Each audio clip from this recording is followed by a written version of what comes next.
Hi, thank you for inviting me to read as part of Poetry Day, Ireland. I'm Srilata, a Chennai-based poet and a professor of literature at IIT Madras. I'll start by reading from a series of poems on breath. These poems were sparked off by a conversation I had with my mother-in-law, who used the Hindi word Ghutan, meaning suffocation, to describe how she was experiencing the lockdown and the pandemic. It was a word I had pushed to the recesses of my mind, but it came alive. The poem that will follow the poem Ghutan is called I Can't Breathe, and it is in memory of George Floyd. Because that's another story overlaying this that involves breath and violence, which unfolded thousands of miles away in America. Ghutan, suffocation.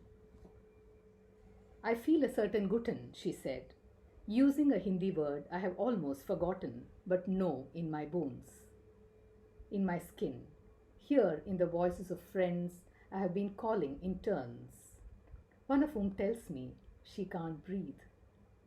It is Ghutan I see in the eyes of the young who walk the empty streets. It's Ghutan in the playgrounds without a childhood, in a childhood without playgrounds. It is Ghutan in the souls of old women who stay home and stay home and stay home, dreaming of mangoes. This season, I'm told, even the mango trees are heavy with Ghutan. I can't breathe. 16 times he said them, the words I can't breathe like memorials. 8 minutes and 46 seconds. Please, the knee in my neck, I can't breathe. We wait in an optician's shop, my daughter and I, masks on, our lungs in the car. It's a chokehold. Line 3 of a young man's haiku says, train in Devanagari. It's pulling into the station now, a runaway Shramik train, pausing for breath. But there's no breath to be had, except in dreams set in the distant hills, where children who could be yours run past, breathing in whole clouds. Breath you ought to have bequeathed the children who could have been yours, the ones who are. But it's too late now. You're out of breath. There are no breaths to be had. I can't breathe, said the man 16 times before he couldn't. That one was for George Floyd.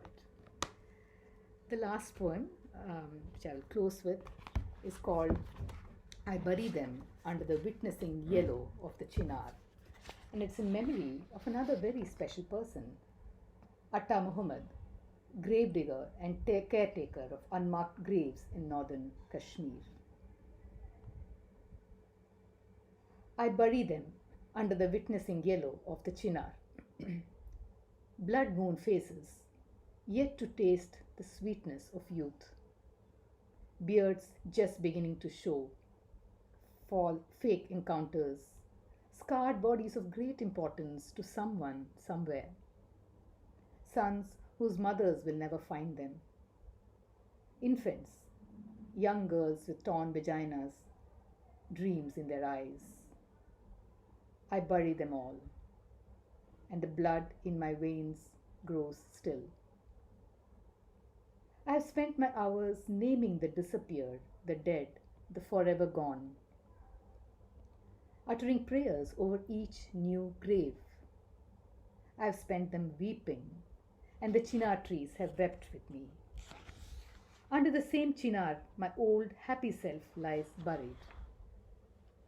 A friend teases, Muhammad, you've gotten rather good at this burying business, haven't you? He is right. I'll bury anything that makes its way to me. What I cannot bury is the remembering. Thank you.